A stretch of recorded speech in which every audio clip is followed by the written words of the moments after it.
Hello, English learners. Welcome back to English Pod. My name is Marco. And I'm Erica. And today we're bringing you part 2 of the presidential farewell speech of President Eisenhower. That's right. So we saw in a previous lesson the beginning of this speech. Now we're going to look towards the end of the speech. Now we must tell you as well that we did change the speech a little bit, right? We changed it a little bit to make it a little bit more comprehensible. And also, we did shorten it. The speech isn't this short. We did take out a lot of stuff. All right. So again, Marco, why are we looking at this speech? What are we learning from it? Well, in this last part of the presidential farewell speech, there are a lot of great words that are more difficult and very poetic, so you can use them in different formal circumstances or just to sound a little bit more well-spoken. Yeah. And we also, again, are going to look at some really quite difficult and challenging structures that we hope you can use maybe when you're giving a formal talk or even in your writing if you want to sound quite professional. Okay, very good. So why don't we listen to the dialogue for the first time? Let's listen how President Eisenhower says goodbye, and then we'll come back and look at the words.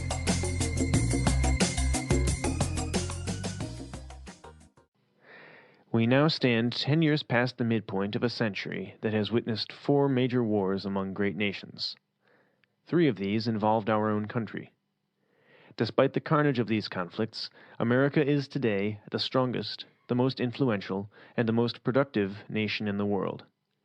We are understandably proud of this preeminence, yet we realize that America's leadership and prestige depend not merely upon our unmatched material progress, riches, and military strength, but on how we use our power in the interests of world peace and human betterment. Throughout America's adventure in free government, such basic purposes have been to keep the peace, to foster progress in human achievement, and to enhance liberty, dignity, and integrity among peoples and among nations. We pray that peoples of all faiths, all races, all nations, may have their great human needs satisfied, that those now denied opportunity shall come to enjoy it to the full, that all who yearn for freedom may experience its spiritual blessings, that those who have freedom will understand also its heavy responsibilities, that all who are insensitive to the needs of others will learn charity, that the scourges of poverty, disease, and ignorance will be made to disappear from the earth, and that in the goodness of time all peoples will come to live together in a peace guaranteed by the binding force of mutual respect and love. Now, on Friday noon, I am to become a private citizen. I am proud to do so. I look forward to it. Thank you, and good night. Well, that certainly was a very moving speech, hey? Very moving and to a certain point a little bit religious, huh? Yeah, I think we'll talk a little bit about that a little bit later, but let's concentrate on the language now. So we'll go to language takeaway. Language takeaway. All right, on language takeaway today, we'll start with our first word, and it's preeminence. All right, we are understandably proud of this preeminence. A preeminence. So preeminence, what is this? Basically, it's the state of being the leader of something. Okay, so in this case, America was the preeminent nation. Right, so they were coming up, they were very prosperous, so they had a preeminence in the world. All right, so I think we can see here you can use this as an adjective, a preeminent nation, or as a noun, an uncountable noun, the preeminence of our state. Very good. Since we can use this word as a noun and an adjective, why don't we listen to some more examples so we can get a better understanding of it? Example 1. Now please welcome Dr. Frank Hicks, the world's most preeminent expert on nuclear biology. Example 2. He's been a leader in his field for 25 years, and his preeminence has never been questioned. Example 3. Carol Dixon is one of the most preeminent experts in green technology. All right, well, Eisenhower is talking about all of the things that the American people had done since they became a free nation, and one of these things was to foster progress in human achievement. Foster progress in human achievement. Well, I like this verb a lot, to foster something. So if I say to foster progress or to foster something, what am I saying? To help something grow and develop. To take care of it, to nurse it. Yeah. We very commonly hear this word associated with children, right? A foster child. Yeah. So what's that? If you have a foster child, you are basically taking care of a child because the parents can't look after him. It's not like adopting because it's not actually legal. It's just that you're helping somebody out by raising this child. Right. So we can see the connection there, a foster child to foster something. But this is really a great word, and I think it would help to give a couple of examples of how we could use it. So for example, I can say our company is looking to foster better creativity in the workplace. Or we could say, here at Praxis Language, we foster the development of your English. Very good. So the word foster. Now, moving on, in his speech, he was talking about nations and faiths and different types of groups, and he said, all who yearn for freedom. All right, this is a great phrase. All who yearn for freedom.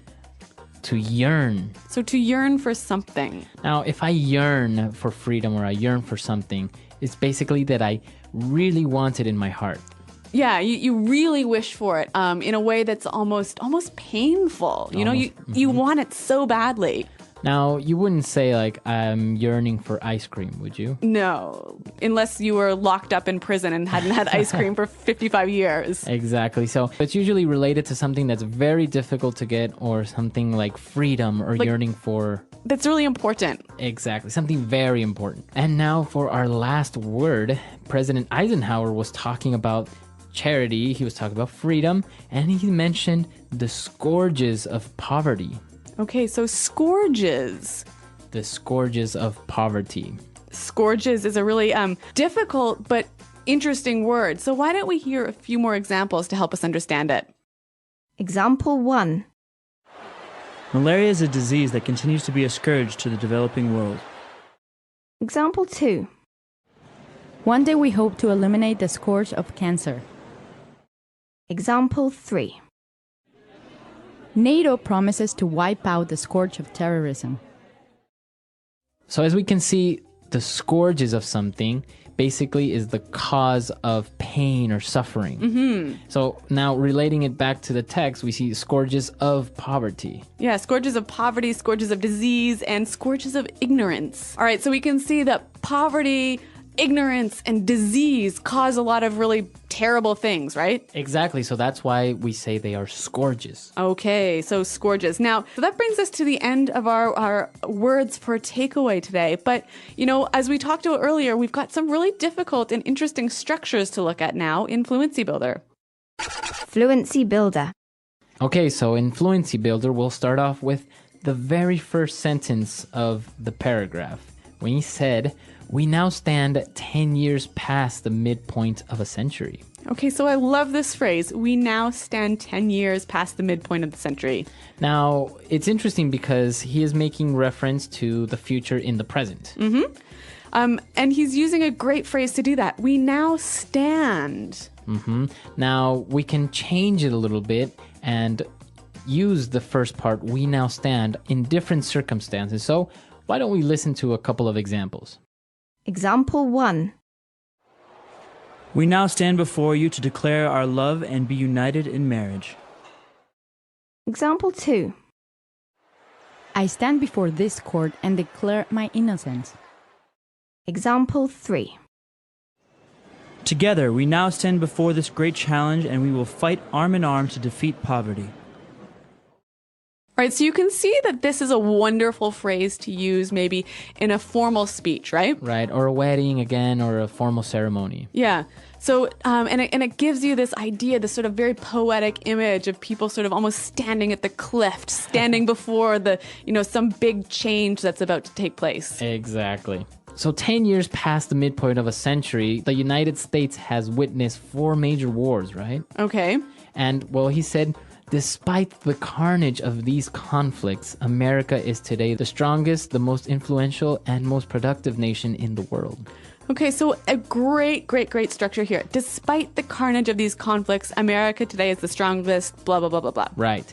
Now, let's look at that first word, despite the carnage of these conflicts. Okay, so carnage, what's that? Carnage is like a massacre, right? Where many people got hurt or killed. Okay, so a pretty violent situation when a lot of people died. And now, why does he use this word despite? Okay, so he's basically saying even though we had all of this death and violence in this century, we're still the greatest nation, blah, blah, blah, blah, blah. Exactly, that's exactly it. I can say, for example, despite the economic crisis the world is going through, our company has an enormous opportunity to grow and be more profitable. Okay, or if we want to take it and imagine we're at a wedding, we might say something like this. We could say, despite the many difficulties this couple has faced, they have a very bright and happy future together. Very good. And now, if we take a look at the last paragraph, it's very interesting because it's one sentence. It's a really long sentence. It's a very long sentence. So even though it's not a phrase, let's take a look at the punctuation of this paragraph. Okay, so Eisenhower starts out by saying, we pray that peoples of all faiths, all races, all nations may have their great human needs satisfied. And then we have a semicolon there, right? Right. So why do we have a semicolon? Well, here's what he's doing. He's saying, we pray for something. And then he's listing the many different things that he's praying for. Okay, so it's basically a list. Yep. Okay, so we know that when you're writing a list, we commonly use commas between all the things that are in this list. But here, because they are long and complex ideas, a comma is not enough. Right. You need a semicolon. Okay, so we can see here from the text that the semicolon is a great way to separate ideas, big ideas, complex ideas in a list. Exactly. So you can use it and not necessarily have to end your sentence or that each idea become one sentence. You can all just make it in one big sentence. Yep. You know, and actually I remember back to high school, Marco, my teacher told me, hey, if you throw in a few semicolons into your writing and do it properly, you'll really impress people. All right. So this is good advice that you can take and throw in a couple of semicolons, a little bit of commas here and there, and it'll look like you really know how to write. Yep. Okay. So with that in mind, why don't we listen to what Eisenhower wrote one last time?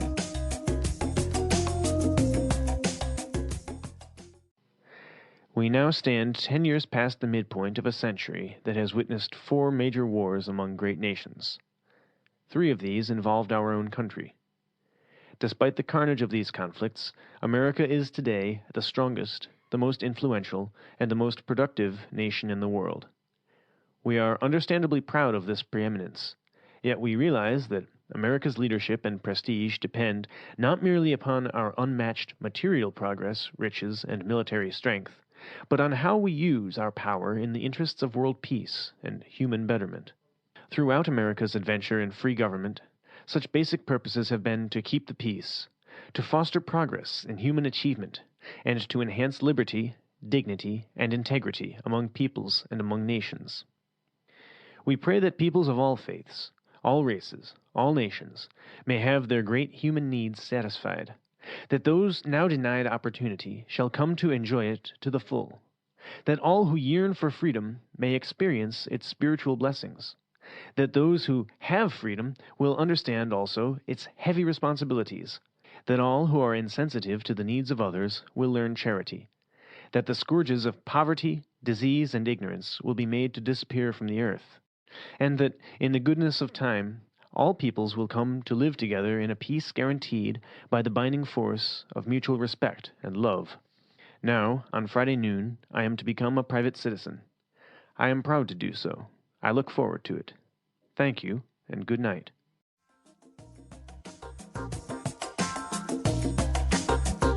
All right, we're back, and we're here again with Pete, our voice actor for the second part of the dialogue. And Pete, we have a couple more questions for you today. Cool. So I hear in Eisenhower's speech that he keeps referencing God. Like he keeps saying, I pray, blah, blah, blah, blah, blah. He said Godspeed, blah, blah, blah, blah, blah. So what's up with that? Why is he talking about God? Well, this is a very interesting question. Traditionally, America has had a really clear boundary between church and state, and you'll hear a lot of rhetoric these days that says, we're a Christian nation and we were founded as a Christian nation. Well, that's baloney. Baloney, so it's not true. At the time when the country was founded 200 years ago, it was overwhelmingly Christian. If the founding fathers, as we call them, like George Washington and them, if they had wanted a Christian nation, they could have had it. They explicitly did not. And a lot of people since then have gotten that confused. And now when we have a very large Muslim population, we have Buddhists, we have people in all various different kinds of Mormonism and everything, it's even less possible now. So I'm kind of baffled when I hear people say that America is a Christian nation. But you even have it now in the coins, or on the money, right? It says, "In God we trust." Right. That started in the early 20th century. I think that was Teddy Roosevelt era. He opposed that. Roosevelt was really opposed to that. But and then what happened? They approved it. Yeah, and people said later, like Eisenhower talking about this stuff. In America we have something called the Pledge of Allegiance, which I don't think you guys probably have. Not in Canada. yeah. Obviously, you wouldn't do it to America, but to your own. It's kind of like a salute to the flag, right? Yeah, it's a little bit nationalist. I did it growing up. You put your hand over your heart and you face the flag and you say, "I pledge allegiance to the flag of the United States of America and to the republic for which it stands, one nation under God, indivisible, with liberty and justice for all." That part about one nation under God, that was added in the 50s as a kind of a way of showing that America is not, quote-unquote, a godless communist country. Wow. Yeah, because communism teaches, no religion, and so they make sure we're not communists, Okay, but we don't think that, right? Yeah, I mean, I'm all about tolerance, so I think that's kind of absurd. Okay, so what I think is really interesting, though, is that every political speech, every time a political leader has to say something publicly, he'll always quote God, right? Right, and they'll often end a speech with, "Thank you" and "God bless America" or something. Yeah. Exactly. Which, you know what, for me as a Canadian is really strange. Like, if a Canadian president said, "God bless Canada," no one would know what to do. Like, yeah. I don't know. Anyway. I had an ex-girlfriend who was British, and she, Tony Blair started with that a couple times. He said, "And God bless us all" or something, and she was just put off by it, and she was like, "The Brits will never take this," and they didn't. Yeah, no one was impressed. All right, well, an interesting feature of American history, politics, and society. So Thanks for that insight, Pete. Cool, my pleasure. Yeah, and if you guys have any comments or any suggestions about this lesson or any upcoming lessons, just let us know. Or American politics in general. Cool, I'll try to stop in on the forum and see if I can answer a question or two. That would be awesome. So visit us at englishpod.com, and Marco, myself, and Pete are around to answer your questions. All right, we'll see you guys there. Thanks for downloading, and goodbye. Bye.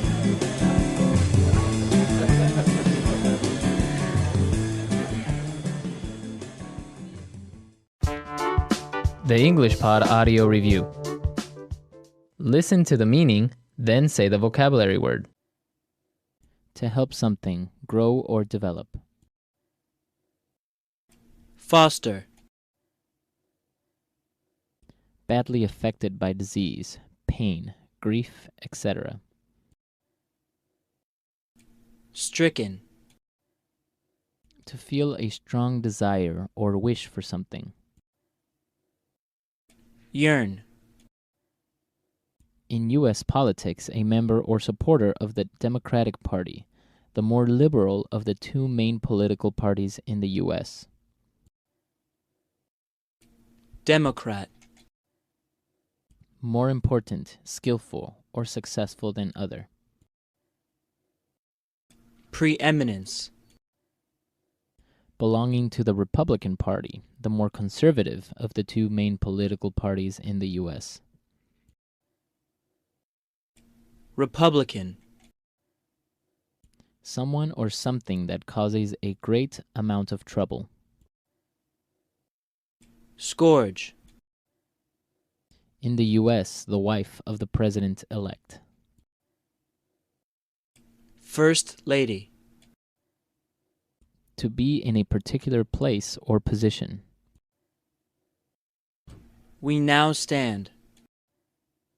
An operation or series of operations energetically pursued to accomplish a purpose. Campaign. Let's try that faster. In the U.S., the wife of the president-elect.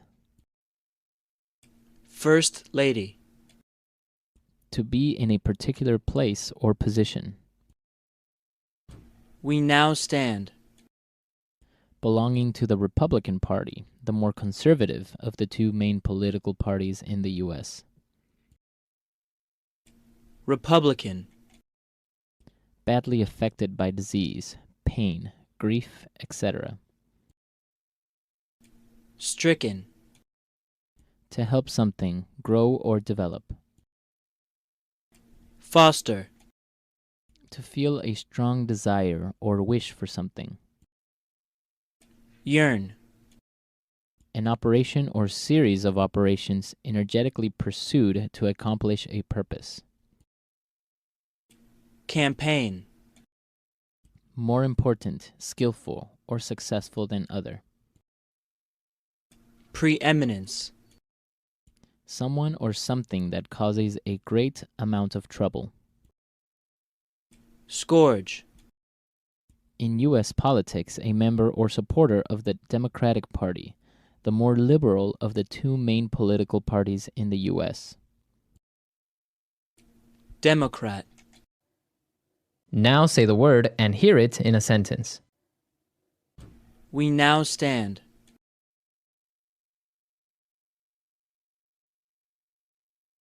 We now stand before you to declare our love and be united in marriage. We now stand. I stand before this court and declare my innocence. We now stand.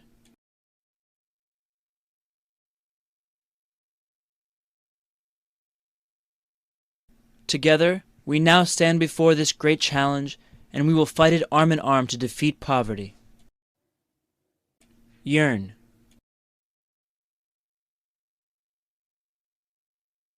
We must fight for those who yearn for their freedoms. Yearn.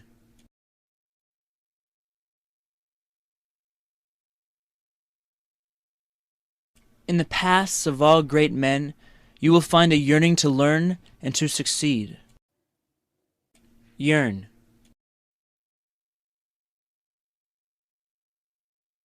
I'm yearning to find someone who will love me for me.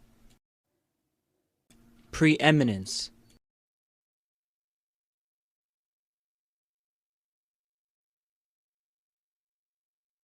Now, please welcome Dr. Frank Hicks, the world's most preeminent expert on nuclear biology. Preeminence.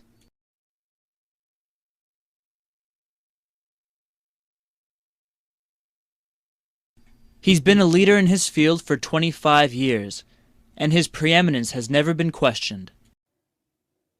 Preeminence.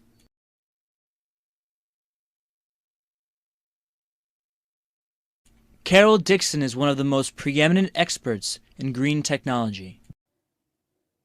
Foster.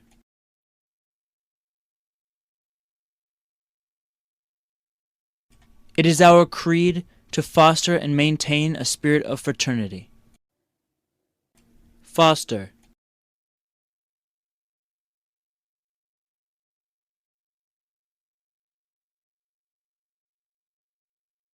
To restore our country to the glory of its past, we must foster an attitude of determination in social service. Foster.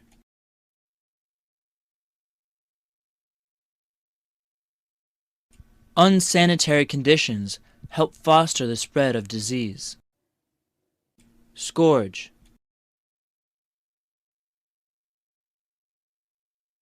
One day we hope to eliminate the scourge of cancer. Scourge.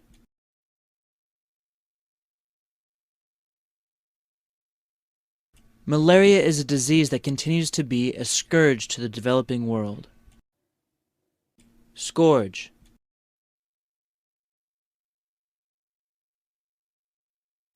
NATO promises to wipe out the scourge of terrorism.